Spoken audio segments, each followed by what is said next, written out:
crystal chandelier cast golden shadows across the polished marble floor, as New York's most powerful women gathered in the grand ballroom of the Vasquez mansion. Each socialite wore a calculated smile, their designer gowns worth more than most people earned in a year, all competing for the attention of Tegan Chan, the handsome heir to a criminal empire that controlled half the city's underground. Zendaya Vasquez stood near the fireplace, his tailored suit perfect, his expression carved from stone. His deep voice cut through the nervous chatter. "You have until midnight, Tegan. Choose a woman worthy of raising my grandson. Choose wisely, or I will choose for you." The women straightened like soldiers called to attention. Miss Park adjusted her diamond necklace. Lady Morrison smoothed her silk gown. Mrs. Chen stepped forward slightly, confident in her pedigree and her family's connections. But Tegan's dark eyes weren't on any of them. Instead, his gaze swept past the designer dresses and practiced smiles, searching for something, or someone. He couldn't quite remember. Then the ornate double doors burst open. Every head turned. A woman strode through the entrance, her burgundy maid's uniform stark against the sea of evening gowns. Her natural curls framed her face like a crown. Her brown skin gleamed under the chandelier light, and in her hands, held high above her head, was a manila envelope. Gracie Ferguson's voice rang out clear and unwavering. "Before anyone chooses anything, you all need to see this." She walked through the stunned crowd, each step deliberate, each breath measured. "That child upstairs? The one you're all pretending to care about?" Her eyes found Tegan's across the room. "He's mine. I'm his mother. And I have the DNA test to prove it." The room exploded. Gasps, whispers, shocked exclamations in 3 different languages. Security guards moved toward her like wolves circling prey. The socialites backed away, some in horror, others in fascination. But Gracie didn't move, didn't flinch, didn't lower the envelope. Her eyes locked onto Tegan Chan's face, and something flickered there. Recognition. His lips parted, his breath caught, and in that moment, he remembered. The library, the blood on his hands, the woman who had saved him, the night that changed everything. Tegan's hand shot up, stopping the security guards mid-stride. "Wait." His voice was rough, almost broken. "Let her speak." Zendaya Vasquez's eyes narrowed to slits. "What is the meaning of this?" Gracie stepped forward, pulling documents from the envelope with steady hands. 8 months ago, your son and I spent one night together. One night where he was vulnerable, and I was foolish enough to think it mattered. She held up the DNA results. 2 weeks after I gave birth, armed men showed up at my apartment. They said my baby would have a better life without me. They made me sign papers. They told me I had no choice. Her voice cracked but didn't break. But I've always had a choice. And tonight, I'm choosing to fight for my son. Tegan moved through the crowd, his expensive shoes clicking on marble. He stopped 3 feet from Gracie. Up close, he could see the exhaustion in her eyes, the determination in her jaw, the same gentle strength that had bandaged his wounds in the darkness. "You." His voice was barely a whisper. "I looked for you. For months, I searched. They told me you'd left the city." Gracie's eyes filled with tears she refused to let fall. "They took him from me, your father's men, and I've been planning this moment ever since." Zendaya's voice thundered across the ballroom. "This is absurd. Remove this woman immediately. She's clearly delusional, seeking money or attention or both." Gracie turned to face the Mafia boss, this man who had stolen her child. "I have medical records, birth certificates, witness statements from the clinic. And most importantly, she held the DNA test higher. I have science. Something you can't intimidate, something you can't buy, something you can't make disappear. Tegan took the papers from her hands. His fingers brushed hers, and electricity sparked between them. He scanned the documents. His face went pale. The match was 99.97%. Irrefutable. Undeniable. He looked up at his father. You knew. His voice shook with rage. You knew about her. You knew about us. And you stole my son from his mother. Welcome to Korean Mafia lovers. Hey everyone. Please tell us where you're watching from in the comments. And don't forget to subscribe to the channel. Your support makes all the difference for us to keep creating these emotional stories. Now, let me take you back 8 months. To the night where this all began. Gracie Ferguson had walked through the iron gates of the Vasquez estate with nothing but desperation and determination. The mansion sprawled across 2 acres in the heart of Manhattan, a fortress disguised as luxury. It housed not only Zendaya Vasquez's legitimate business operations, but also served as the nerve center of his criminal empire. The interview had been conducted by Mrs. Park, the head housekeeper, a stern Korean woman in her 60s with eyes that missed nothing. Mr. Vasquez values discretion above all else, she had explained in accented English. You will see nothing. Hear nothing. Speak of nothing that occurs in this household. Gracie had nodded, thinking of her mother in the hospice facility, the experimental cancer treatment that insurance refused to cover, the mountain of medical debt that grew every single day. The salary offered was 4 times what she could earn anywhere else. For someone with a nursing degree who couldn't find work due to budget cuts. This felt like a lifeline, even if the rope was fraying. You have experience with children? Mrs. Park had asked. Yes, ma'am. I worked in pediatrics for 2 years before the hospital downsized. Something in Mrs. Park's expression had softened just slightly. Mr. Vasquez has a 3-year-old grandson. The child lives here. His mother is absent. The boy doesn't interact much with staff.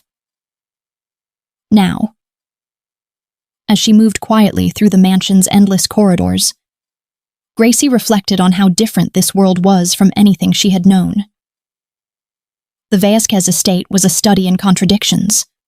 Korean art hung beside modern American abstracts, priceless antiques mixed with cutting-edge technology, beauty and danger in every corner. She had learned to navigate the household's complex hierarchy quickly.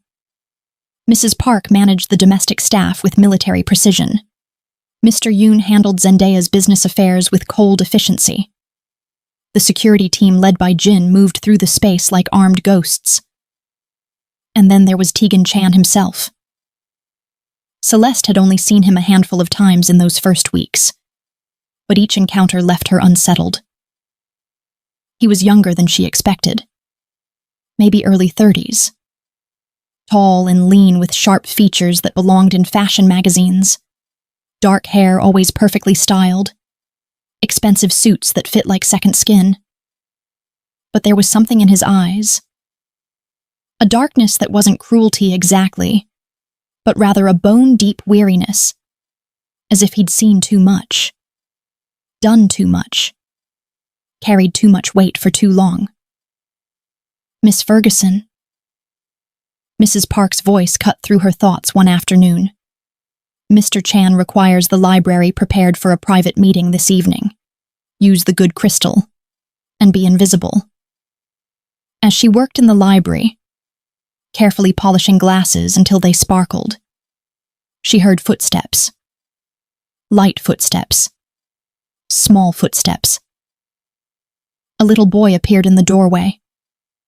He had his father's sharp features softened by youth, dark eyes that seemed too old for his face, dressed in tiny designer clothes that looked uncomfortable. But there was something lonely about him that made Gracie's heart ache. Hello, she said softly. What's your name, sweetheart? The boy stepped into the room cautiously. I'm not supposed to talk to the help.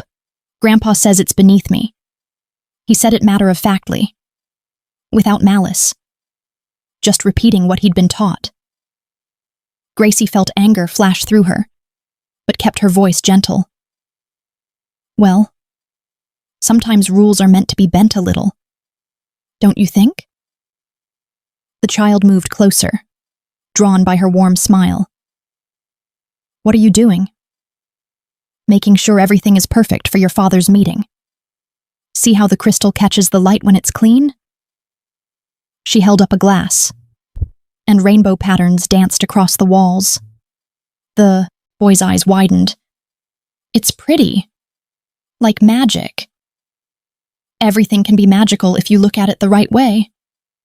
For the next 20 minutes.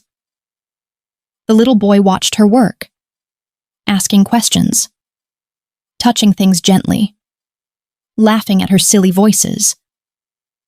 Gracie found herself explaining not just her tasks, but the stories behind objects. How crystal was made from sand and fire. Why books needed careful dusting. How different cultures created beauty. You know a lot of things, the boy observed. I used to work with children your age. I loved teaching them about the world. Why don't you anymore? The question hit a tender spot. Sometimes life changes our plans, sweetheart, but I still love learning new things and sharing them with curious minds like yours. Heavy footsteps echoed in the hallway. The boy's entire demeanor changed instantly. His back straightened. His smile vanished. He stepped away from Gracie like she was suddenly radioactive. Tegan Chan appeared in the doorway. His presence filled the room like a storm rolling in. Dressed in a black suit with no tie. Dark eyes sweeping the scene with predatory awareness. What are you doing? His voice carried quiet authority that demanded obedience. The little boy's voice became smaller, flatter. I was just watching her work, Father. Tegan's gaze shifted to Gracie, and for the first time, she saw him truly look at her. Not through her, not past her, at her. Is my son disturbing your work, Miss Ferguson? Not at all, Mr. Chan, she replied steadily, meeting his eyes, refusing to cower. He was just curious about how crystal refracts light. Something flickered in Tegan's expression. Surprise, maybe. That she spoke to him like an equal. That she didn't tremble. Curiosity can be dangerous in this house, he said quietly. Then he looked at his son. You have language lessons with Mr. Kim in 15 minutes. Yes, Father. The boy started toward the door, but paused. Looked back at Gracie with those two old eyes. Thank you for showing me the magic, Miss Ferguson. After they left, Gracie found her hands shaking slightly. There had been something in Tegan Chan's expression when he looked at his son. Not coldness exactly, but a careful distance that seemed unnatural, as if he was afraid to get too close, afraid to love too much. That evening, as she retreated to her small room in the staff quarters, Gracie couldn't shake the feeling that something had shifted. For 6 weeks, she had successfully remained invisible, just another servant in expensive rooms. But today, she had been truly seen. By a lonely child who craved connection, and by a dangerous man who seemed to trust no one. She had no idea that in just 3 months, her entire life would shatter, and that the man whose eyes haunted her tonight would be the one holding the pieces. 3 hours before Gracie Ferguson would walk through those ballroom doors, Tegan Chan stood in his father's private study, staring at a list of names he didn't care about. Zendaya Vasquez sat behind his mahogany desk, a king in his castle, reviewing documents with the same cold precision he used for everything. business deals, territory negotiations, his grandson's future. All transactions, all calculated.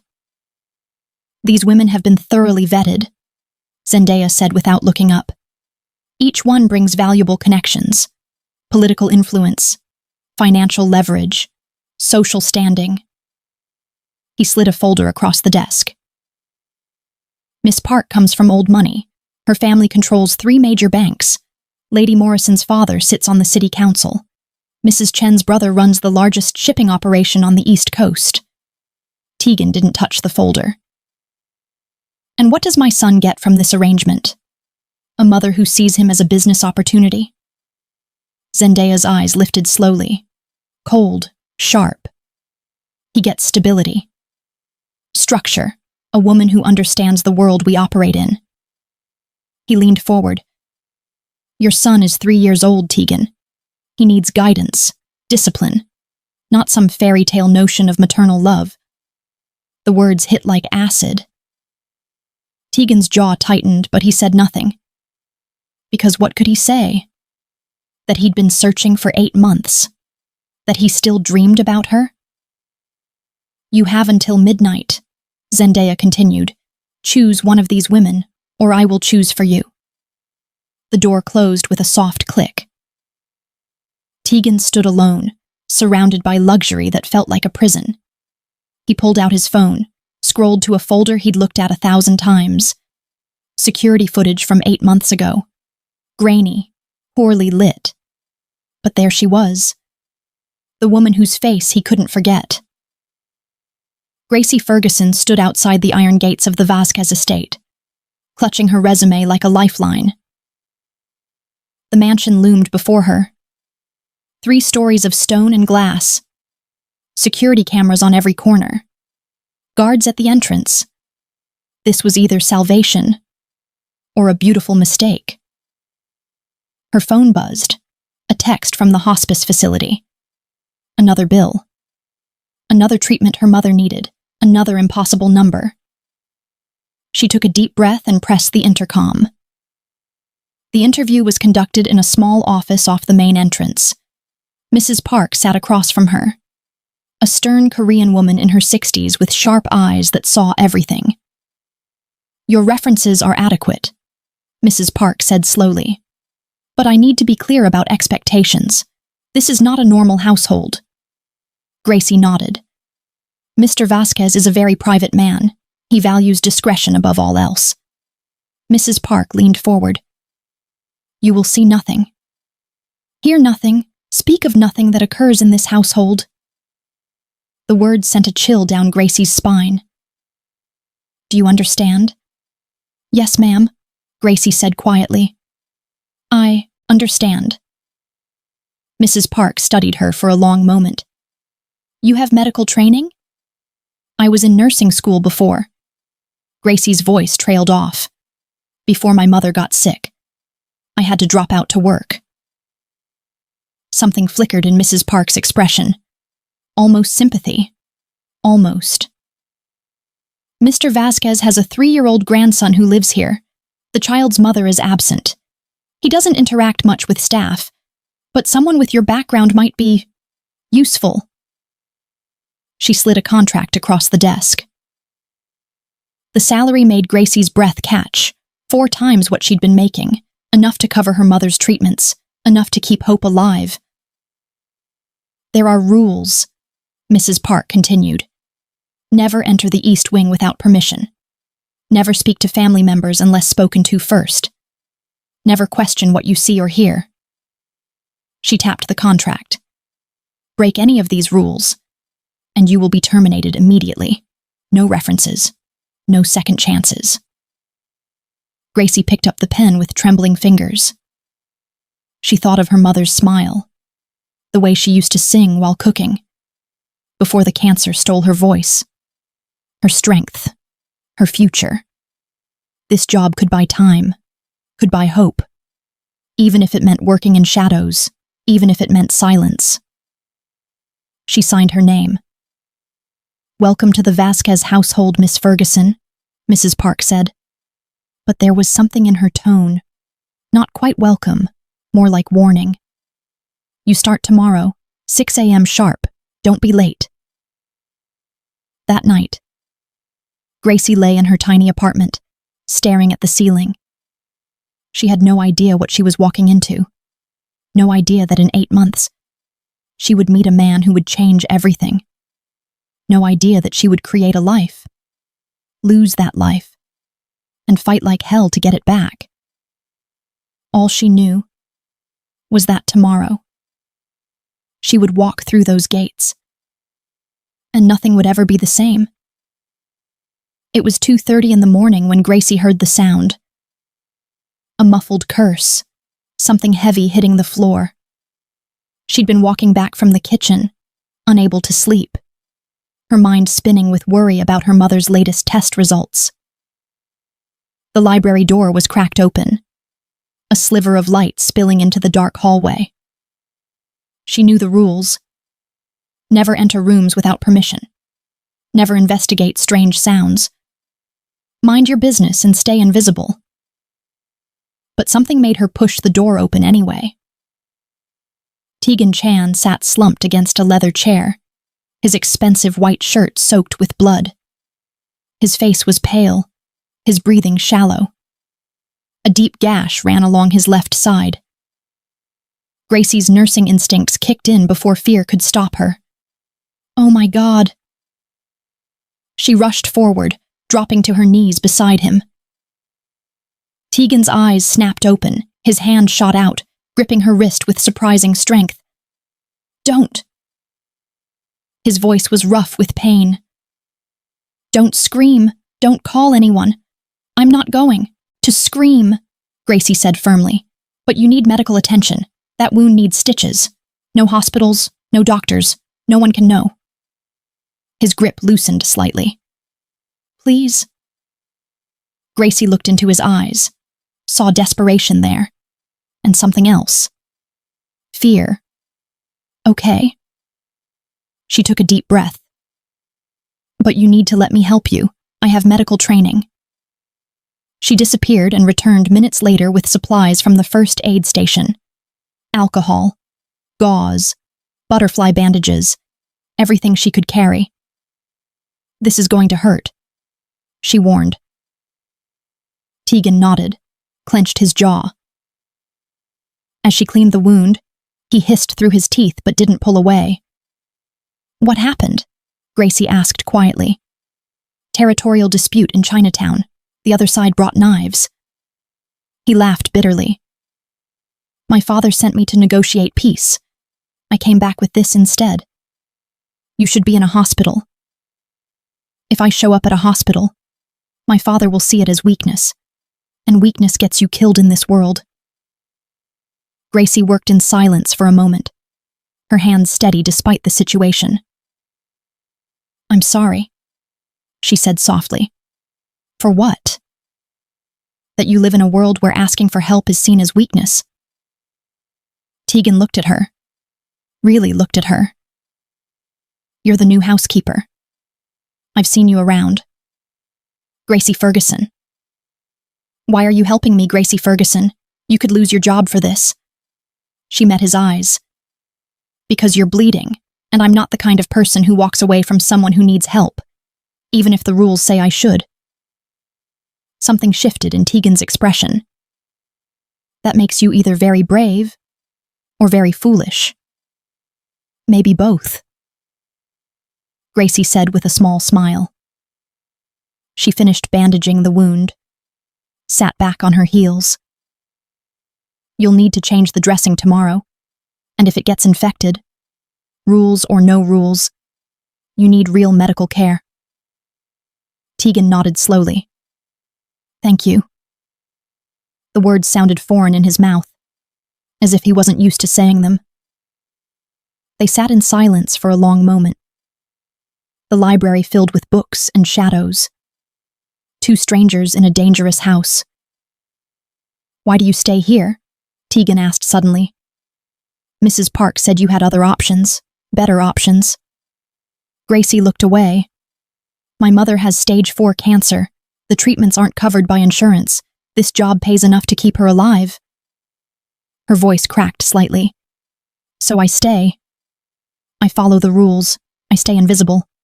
Because the alternative is watching her die. Tegan was quiet for a moment. We're both trapped then, he said softly. You by poverty. Me by legacy. Gracie looked at him. Really looked at him. Not the Mafia heir. Not the dangerous man in expensive suits. Just someone as trapped as she was. At least you have choices, she said. Do I? Tegan's laugh was hollow. My father decided my life before I was born. Every move, every decision, every breath. He looked at his blood-stained hands. I don't even know who I'd be without all this. Then maybe it's time to find out. The words hung between them. Dangerous, tempting, impossible. Tegan reached out, touched her hand. What's your name? Your real name. Not Miss Ferguson? Gracie? Just Gracie. His fingers intertwined with hers. I'm Tegan, just Tegan. In that moment, they weren't heir and servant. They were just two people, lonely, trapped, reaching for something real in a world built on lies. What happened next wasn't planned, wasn't calculated. It was simply two souls finding each other in the darkness. When the first light of dawn crept through the library windows, Gracie slipped away. Back to the servants' quarters. Back to invisibility. Tegan caught her hand at the door. Promise me. His voice was urgent. Promise me you won't tell anyone. Not about this. Not about tonight. Gracie nodded. I promise. She disappeared into the shadows. Neither of them knew that this night would create a life. A child who would become the center of a war. A truth that would shatter empires. And a love that would refuse to stay buried. Tegan woke in his own bed with no memory of how he got there. The wound on his side was properly bandaged. His blood-stained clothes were gone. And Gracie was nowhere to be found. He searched the mansion like a man possessed. The kitchen where staff took their meals. Empty. The laundry room, the supply closets, the staff quarters. Nothing. He finally cornered Mrs. Park in the hallway. The new housekeeper. Gracie Ferguson. Where is she? Mrs. Park's expression was carefully neutral. Miss Ferguson is no longer employed here. Tegan's blood ran cold. What do you mean, no longer employed? She overstepped boundaries, Mr. Chan. Entered areas without permission. I dismissed her this morning. Tegan grabbed her arm. Where did she go? Mrs. Park looked at his hand pointedly. I don't know. She took her final pay and left. No forwarding address, no contact information. She pulled free and walked away. Tegan stood frozen in the hallway. He pulled out his phone, called his most trusted contact. I need you to find someone. Gracie Ferguson, late 20s, black woman, nursing background. She worked here until this morning. The voice on the other end hesitated. Boss? Your father gave strict orders. No one is to search for any former staff members. He said it's a matter of household security. Tegan's jaw clenched. Of course he did. He tried everything. Searched social media with just her first name. Too common, too many results. Checked nursing school registries, hundreds of Gracies, no way to know which one. Hired a private investigator. Who called 2 days later to say the search was blocked. Someone with serious resources had scrubbed her digital footprint clean. His father's work. It had to be. Weeks passed. Tegan felt like he was losing his mind. At night, he replayed their conversation. Her gentle hands, her kind eyes, the way she looked at him like he was just a man, not a weapon, not an heir, just human. And then one morning, Mrs. Park appeared at his door. Mr. Chan. Her voice was strange, almost sympathetic. Your father requests your presence in his study. It's urgent." Gracie stared at the pregnancy test in her trembling hands. Positive. The second line was faint, but unmistakable. She was in a motel room in Queens. After Mrs. Park dismissed her, she'd known something was wrong, known it wasn't random. So she'd run. Paid cash for everything, used a fake name, avoided cameras, and now this. She pressed her hand to her stomach. A baby? Tegan's baby. Terror washed over her in waves. She knew what happened to people who got entangled with families like the Vasquez empire. They disappeared. They had accidents. They became cautionary tales. And a child. A child was leverage, a weakness, a target. Gracie grabbed her phone, started to dial her mother's number, then stopped. If they were watching her mother, if they traced the call, she couldn't risk it. She packed her few belongings into a duffel bag, left the motel before dawn. For the next 6 months, Gracie became a ghost. She worked cash jobs that didn't ask questions, cleaning offices at night, washing dishes in small restaurants, babysitting for families who paid under the table. She moved every few weeks, different neighborhoods, different names, always watching over her shoulder. Her belly grew. She bought maternity clothes at thrift stores, saw a clinic doctor who accepted cash, read baby books in library corners. At night she lay awake, one hand on her stomach, feeling the baby kick. And she made a promise. "I'll keep you safe," she whispered. "No matter what it takes. I'll protect you from that world, from the violence, from the danger. You'll have a different life, a better life." She had no idea that protection wouldn't be her choice to make. That men were already watching, already waiting. That Zendaya Vasquez had eyes everywhere, and that he'd been tracking her since the day she left. He was just waiting for the right moment. The moment when she'd be most vulnerable, most desperate, most willing to give up everything. That moment was coming soon. And when it arrived, Gracie would face an impossible choice. Her child's life, or her own. The labor lasted 14 hours. Gracie gripped the rails of the clinic bed, breathing through contractions that felt like her body was tearing apart. No family beside her. No hand to hold. Just a tired nurse who'd seen it all before. When they finally placed her son in her arms, the world stopped. He was perfect. Tiny fingers that wrapped around hers, dark eyes that seemed to see straight into her soul, a small cry that broke her heart and healed it all at once. "I'm your mama," she whispered through tears. "And I'm going to give you everything, I promise." She named him on the birth certificate. Elijah Grace Ferguson, her little miracle, her reason for everything. For 2 weeks. They lived in a small apartment in Brooklyn. Gracie learned how to change diapers, how to swaddle, how to tell the difference between hungry cries and tired cries. She sang to him at night, watched him sleep, counted his fingers and toes over and over. She was exhausted, broke, terrified. But she was happy. And then they came. 3 men in dark suits, professional, polite, terrifying. Miss Ferguson. The tallest one showed her a badge that looked official but probably wasn't. "We need to speak with you about your son." Gracie's arms tightened around Elijah. "Who are you?" "We represent Mr. Zendaya Vasquez. He's aware of your situation, and he's prepared to offer you a solution." Her blood turned to ice. "I don't know what you're talking about. Please leave."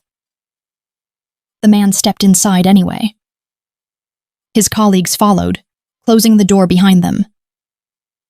"DNA doesn't lie, Miss Ferguson. That child is Tegan Chan's biological son, which makes him Mr. Vasquez's grandson, and a part of a very complicated world. He set a briefcase on her small kitchen table. You're a smart woman, a good woman. You want what's best for your child. He opened the briefcase. Inside was more money than Gracie had ever seen. Stacks of $100 bills. $100,000, enough to pay your mother's medical bills, enough to finish nursing school, enough to start over somewhere safe. His voice was smooth, practiced. All you have to do is sign these papers. He slid documents across the table. Voluntary termination of parental rights. Gracie's vision blurred. You want me to give up my son? We want you to give him the life he deserves. The second man spoke now. Quieter, more dangerous. Mr. Vasquez can provide security, education, resources you could never dream of. The child will want for nothing. The first man leaned forward. But if you refuse... He pulled out his phone, showed her photos. Her mother in the hospice, her childhood friend Maria, her former nursing school roommate. We know everyone you've ever cared about. And Mr. Vasquez has a very long reach. The threat didn't need to be spoken aloud. Gracie looked down at Elijah sleeping in her arms. His perfect little face. His tiny heartbeat against her chest. She thought about the world she was living in. A one-room apartment with broken heating. Bills she couldn't pay. No job. No future. And these men. Who could find her anywhere. Who could hurt anyone she loved.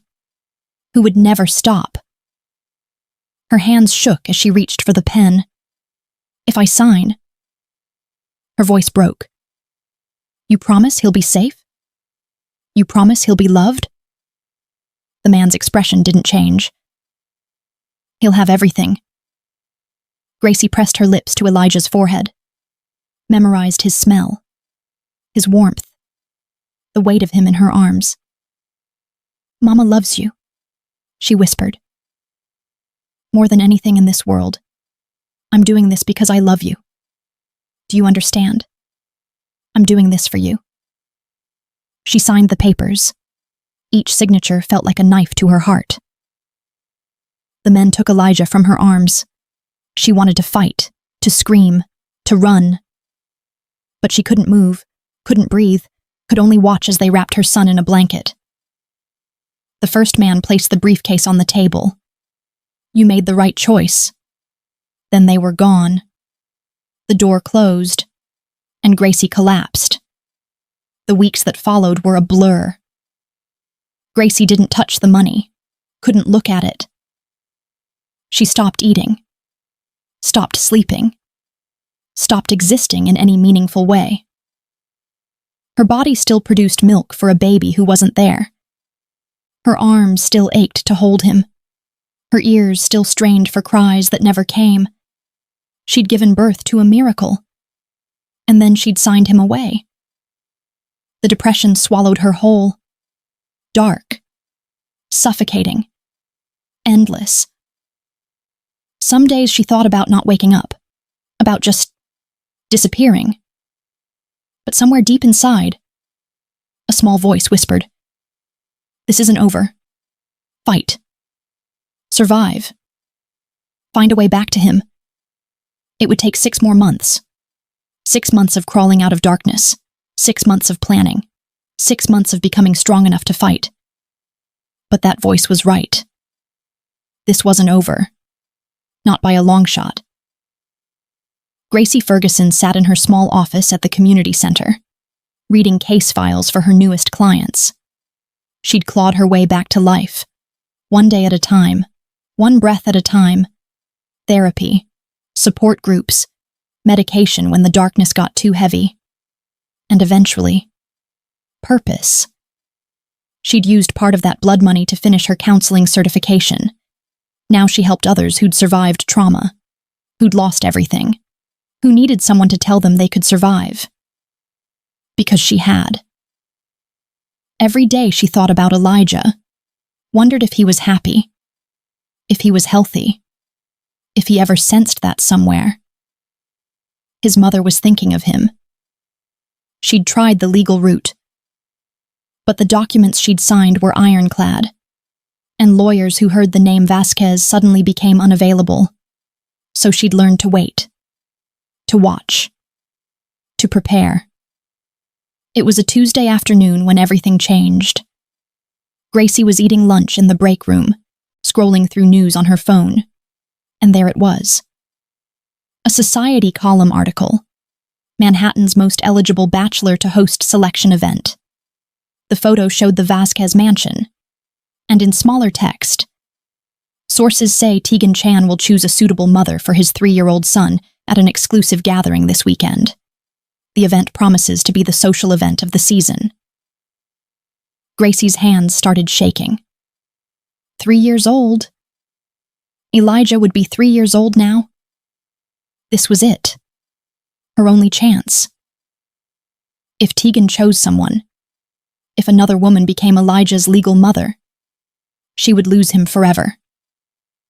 She grabbed her coat, left work early, and made a call she'd been too afraid to make before. Attorney Sarah Chen specialized in cases nobody else would touch. Coerced adoptions, illegal custody transfers, cases against powerful people. She listened to Gracie's story without interrupting. When Gracie finished, Sarah leaned back in her chair. What they did was illegal. Duress invalidates consent. But proving it against someone like Vasquez? She shook her head. We'd need irrefutable evidence, and even then, he'd bury us in legal motions for years. What if we didn't go through the courts? Gracie said quietly. Sarah raised an eyebrow. What do you mean? What if we exposed it publicly, where he can't hide it, can't threaten it away? Gracie leaned forward. He's hosting this selection ceremony. Press will be there, society pages, influential people. If I walk in with proof, DNA evidence, documentation, he can't make that disappear, not in front of witnesses. Sarah studied her for a long moment. That's dangerous. Vasquez doesn't play by rules. I know. Gracie's voice was steel. But I've been playing it safe for 8 months. And where has that gotten me? Sarah smiled slowly. All right. Let's build your case. Over the next 3 days, Gracie moved like a woman possessed. Sarah helped her gather documentation. The original birth certificate, medical records from the clinic, her nursing school transcripts proving her identity, photos she'd taken of Elijah before they took him. But they needed one more thing. DNA proof. Current DNA proof that couldn't be disputed. Gracie remembered someone from her time at the mansion. Maria. A young kitchen assistant who'd been kind to her, who'd snuck her extra food, who'd said if you ever need anything. Gracie took a chance. They met in a coffee shop in Queens. Maria was nervous, scared. If they find out I helped you. I know, Gracie said, and I wouldn't ask if there was any other way. She explained what she needed. A hair sample from Elijah, from his brush or pillowcase, anything with his DNA. Maria was quiet for a long time. Then she nodded. That little boy deserves his real mother. I'll do it. 2 days later, Maria delivered a small envelope. Inside was a lock of dark hair, and a note. He's beautiful, and he looks sad, like he's waiting for someone. Gracie pressed the envelope to her chest. Mama's coming, baby, she whispered. Mama's coming. The DNA test came back in 48 hours. 99.97% match. Mother and child. Irrefutable. Undeniable. Scientific fact. Sarah helped her prepare the presentation. multiple copies of every document, sealed envelopes, a plan for what to say, how to say it. The selection ceremony was tomorrow night. Gracie stood in front of her bathroom mirror. She looked different than she had 8 months ago. Stronger, harder, ready. She'd been broken. But broken things could be reforged, made sharper, made dangerous. Tomorrow night, she would walk into that mansion, not as a servant, not as a victim, but as a mother, fighting for her child. And nothing, not money, not power, not Zendaya Vasquez himself, would stop her from bringing her son home. The war was about to begin, and this time, she was ready. Security moved toward Gracie like wolves closing in, but Tegan's hand shot up. Stop. His voice cut through the chaos. Everyone froze. The room held its breath. Tegan walked toward Gracie slowly, each step deliberate. His eyes never left her face. You. The word came out broken. I looked everywhere for you, for months. They told me you'd disappeared, that you'd taken money and left. Gracie's voice was steady despite her racing heart. They lied. Show me. Tegan's hand trembled slightly. Show me the test. Gracie handed him the envelope. He pulled out the documents with shaking fingers, scanned the results, the medical terminology, the percentages, the irrefutable conclusion. Probability of maternity, 99.97%. His legs nearly buckled. That's impossible. Zendaya's voice thundered from across the room. This woman is clearly disturbed, running a con. Security, remove her immediately. Tegan spun around, his eyes blazing. Nobody touches her. The security team froze again, caught between two masters. Father. Tegan's voice was deadly quiet. Did you know about this? The socialites began backing toward the exits, whispers spreading like wildfire. Miss Park clutched her pearls. Lady Morrison pulled out her phone. Mrs. Chen simply fled. Within minutes, the ballroom was empty except for family, security, and Gracie. Zendaya's expression was carved from stone. I did what was necessary. What was necessary?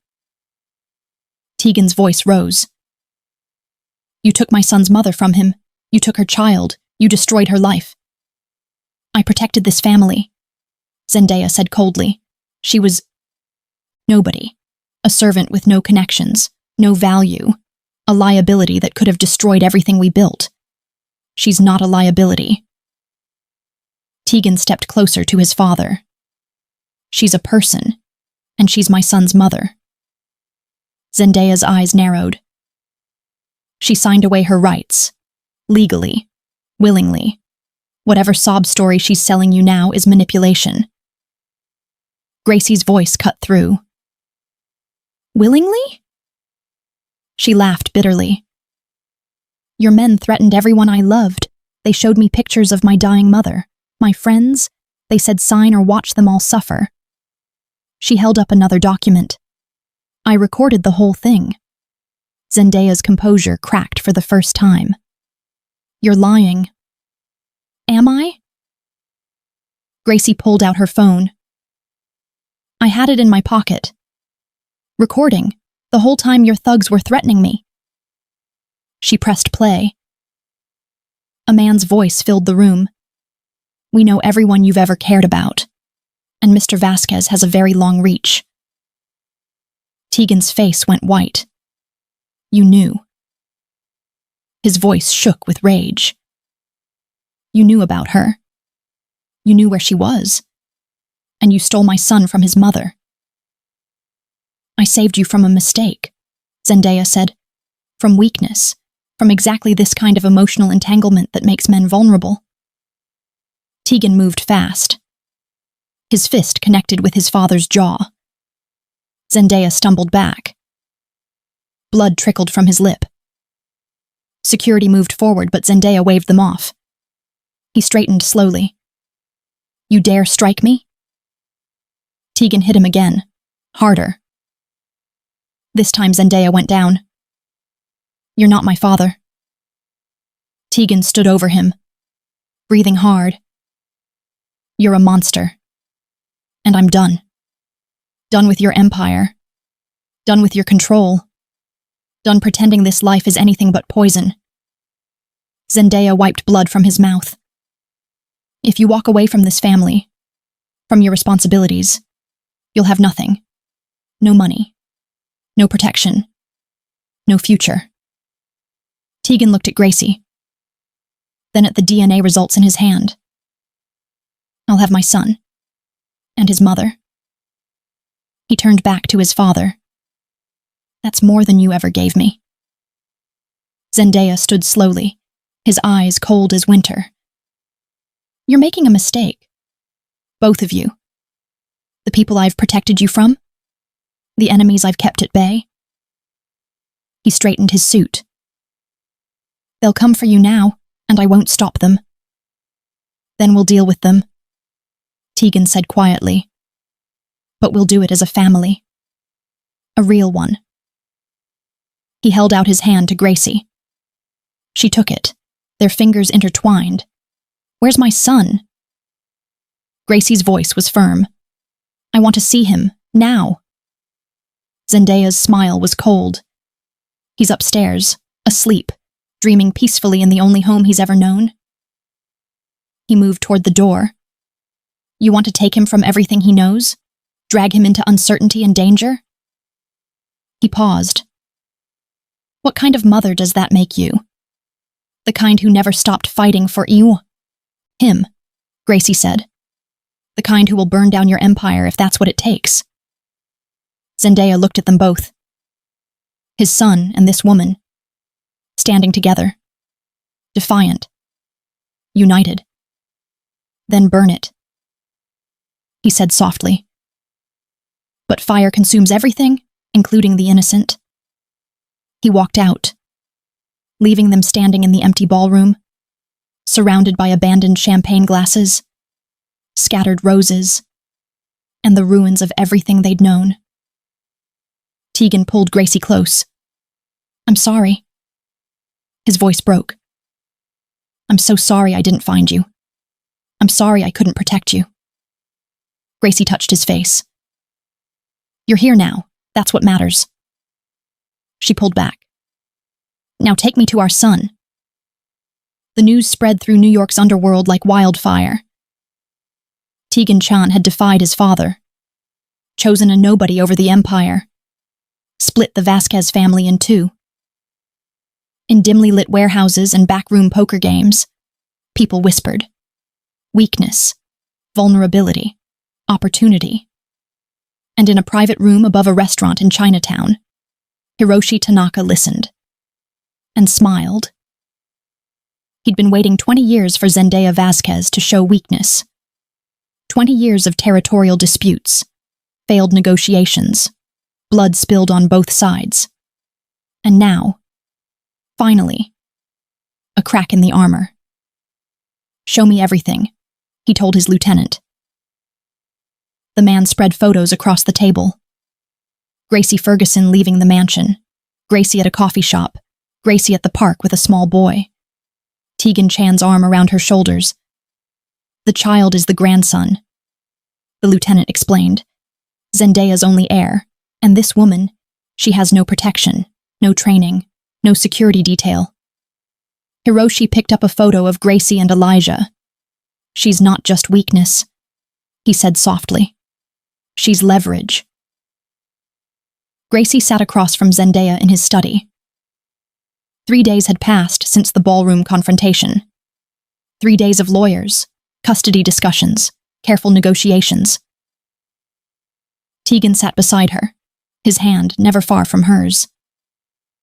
Upstairs, Elijah played with blocks under the watchful eye of Mrs. Park.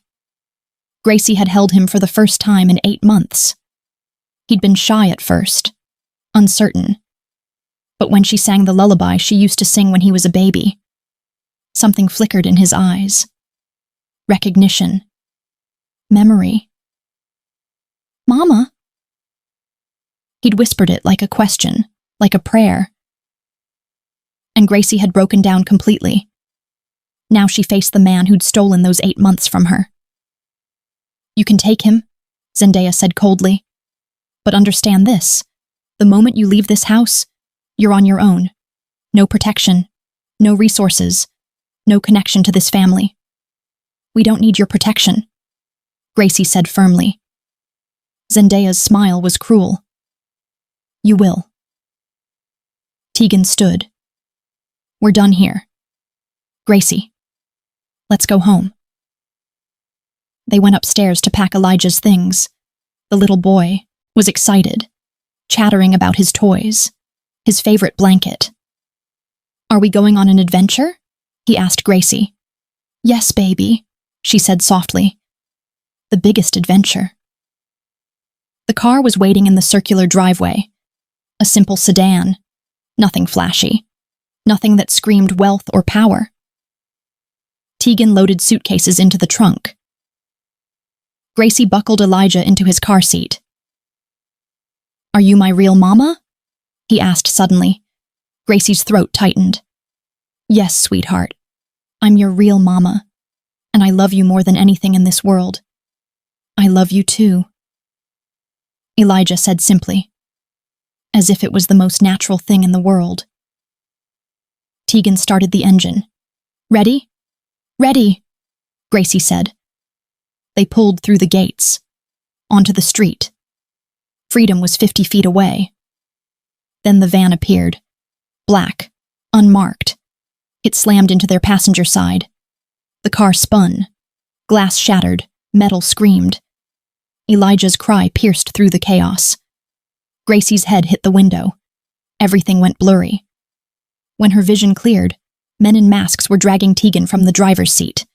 He fought like a demon, landed punches, broke someone's nose. But there were too many. They hit him with something. He dropped. No. Gracie tried to move. Her door was ripped open. Hands grabbed her, pulled her out. Mama! Elijah screamed. Baby! Gracie fought. Kicked, clawed, bit. But someone pressed cloth over her face, chemical smell. Sweet and suffocating. The world tilted. She saw them lift Elijah from his car seat. Saw his little arms reaching for her. Then darkness swallowed everything. Zendaya's phone rang at exactly midnight. He didn't recognize the number, but he knew what it meant. Mr. Vasquez. Hiroshi Tanaka's voice was smooth as silk. I have something that belongs to you. Actually, 3 somethings. Zendaya's hand tightened on the phone. What do you want? Everything. Hiroshi laughed. Your territory, your operations, your empire. He paused. Sign it all over to me by tomorrow night, or I send you pieces of your family, starting with the woman. The line went dead. Zendaya sat in his study, surrounded by power, wealth, everything he'd built. And for the first time in 20 years, he didn't know what to do. His son had been right. Fire consumed everything, including the innocent. And now the flames were coming. For all of them. Tegan woke to the smell of blood and gasoline. His head pounded, his vision blurred. He was tied to a chair in a warehouse. Across the room, Gracie sat bound to another chair, blood crusted on her temple. And beside her, Elijah, his son, crying softly, terrified. Rage flooded through Tegan like fire. A man approached. Hiroshi Tanaka. Your father received my message, Hiroshi said casually. He has until tonight to respond. He crouched in front of Tegan. I wonder what he'll choose. His empire or his family. Tegan's voice was hoarse. He'll choose the empire. He always does. Hiroshi smiled. I know. Zendaya sat in his study. His closest advisors surrounded him. The Tanaka demand sat on his desk. We can't give in to this, Mr. Yoon said firmly. If we surrender territory, we look weak. Every rival will come for us. But your grandson, Mrs. Park whispered. Zendaya's expression didn't change. I built this empire from nothing, survived wars, eliminated threats. He stood. I will not hand it over because some fool took hostages. Mrs. Park's eyes widened. You're willing to sacrifice them? Empires require sacrifice, Zendaya said coldly. Even blood sacrifice. In the warehouse bathroom, Tegan worked the knots on his wrists against the exposed nail. It took an hour. His skin tore. Blood made the rope slippery. But finally, it loosened. He freed himself, found a discarded phone in a guard's jacket, and made a call he never thought he'd make. Federal Bureau of Investigation, how may I direct your call? Tegan took a deep breath. My name is Tegan Chan. I'm the son of Zendaya Vasquez, and I want to make a deal. Agent Rebecca Morrison listened in silence. You're offering testimony against your father's organization? Everything, Tegan said. Names, operations, bank accounts, 20 years of crimes. In exchange for what? Immunity for me, protection for my family, and backup right now. He gave her the warehouse location. My son is here, his mother. We have maybe 6 hours before they're killed. Why should I trust you? Because my father just proved I can't trust him. Tegan's voice broke. He chose power over his own grandson. And I'm done being his son. Morrison was quiet for a moment. I'll need that testimony in writing. Full cooperation. You'll have it. Just get us out alive. The call ended. Tegan had just destroyed his father's empire, and he'd do it again. 2 hours later, Tegan had freed Gracie and Elijah. They hid in a storage room, waiting. Then gunfire erupted. Federal agents stormed the warehouse. Tanaka's men fired back. Chaos exploded. Stay down. Tegan shielded Gracie and Elijah with his body. Bullets tore through walls. Men screamed. Smoke filled the air. A door burst open. Tanaka's lieutenant appeared. Gun raised, aimed at Gracie. No. Tegan launched himself forward, tackled the man. They hit the ground hard. The gun went off. Pain exploded in Tegan's side. But he didn't stop. He fought, punched, broke the man's jaw, took the gun, and ended it. When the smoke cleared, federal agents swarmed the warehouse. Tanaka was in custody, his men dead or captured. Agent Morrison approached. Tegan Chan? He nodded weakly. Blood soaked his shirt. Medical! Morrison shouted. Gracie ran to him, Elijah in her arms.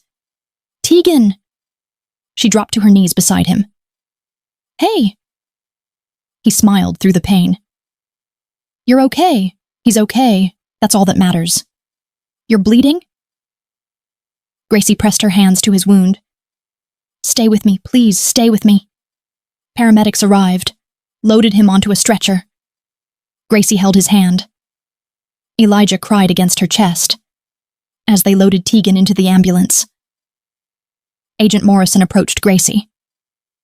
Your son made a choice tonight, she said quietly. He gave us everything. His father, the organization, all of it. She handed Gracie a card. You'll be in protective custody. New identities, new lives. Gracie looked at Tegan. Unconscious, pale, but alive. She climbed into the ambulance. Whatever comes next, she said to Morrison. We face it together. The doors closed. Sirens wailed. And somewhere across the city, Zendaya Vasquez watched the news. Federal raid dismantles major crime organization. His empire, crumbling. His son, gone. He'd chosen power, and lost everything that mattered. The screen showed Tegan being loaded into an ambulance, Gracie beside him, his grandson in her arms. A family. Something Zendaya had never truly understood. Until it was too late. The house was small. 2 bedrooms, 1 bathroom, a kitchen that barely fit a table. But the windows faced the ocean. And every morning, Gracie woke to the sound of waves. Not sirens, not gunfire, not the weight of danger pressing down. Just waves. And her family breathing beside her. She stood at the stove making pancakes. Behind her, Tegan sat on the floor with Elijah. They weren't Tegan and Gracie anymore. The new identities called them Marcus and Joy Bennett. A small family in a coastal town in Oregon. Nobody special, nobody dangerous. Just normal. Come on, buddy, Tegan encouraged. You can do it. Elijah stood on wobbly legs, his little face scrunched in concentration. He took 1 step, then another, then launched himself into Tegan's arms. Yes! Tegan lifted him high. Elijah squealed with delight. Gracie turned from the stove, tears in her eyes. Did he just...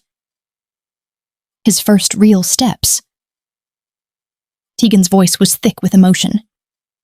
She joined them on the floor, the 3 of them laughing, holding each other. These were the moments stolen from them, the moments they'd fought for, bled for, sacrificed everything for. Tegan's scar still ached when it rained, a reminder of the bullet he took, the life he left behind. He worked now for a legitimate security firm, consulting, risk assessment.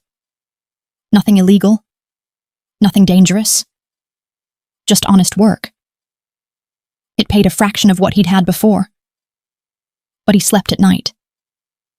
And that was worth more than any empire. Gracie had returned to nursing school. Online classes while Elijah napped, study sessions after bedtime. It was hard, exhausting. But it was hers. Her dream. Her future. Built on her own terms. Sometimes she thought about Zendaya, sitting in a prison cell. Tegan's testimony had been devastating. 20 years of crimes, documented, witnessed, irrefutable. Life sentence, no parole. The empire had crumbled, associates arrested, operations shut down, assets seized. The Vasquez name was finished. And somehow, Gracie felt no satisfaction, just sadness. For what could have been, if he'd chosen differently, if he'd chosen love over power. But some people never learned that lesson. And their children paid the price. That evening, after Elijah was asleep, Tegan and Gracie sat on their small porch, watching the sunset paint the ocean gold. Tegan reached into his pocket. His hand trembled slightly. I've been thinking, he started, about everything we've been through, everything we've survived. He turned to face her. In my old life, I would have proposed with diamonds, a mansion, power and wealth and all the things money could buy. He pulled out a simple silver ring. But that life almost destroyed us. He took her hand. So I'm asking you now, with nothing but this ring and a promise. His voice shook. No more secrets, no more fear, no more running, just us, just this family, just love. He met her eyes. Gracie Ferguson, will you marry me? Gracie's tears fell freely. She thought about everything they'd endured. The night in the library, the separation, the stolen child, the violence, the rescue. All of it leading to this moment. This simple, perfect, honest moment. Yes. She laughed through her tears. Yes, 1,000 times, yes. He slipped the ring on her finger. It wasn't expensive, wasn't flashy. But it was real. Like everything they'd built together. From ashes, from pain, from impossible choices. They'd built something genuine.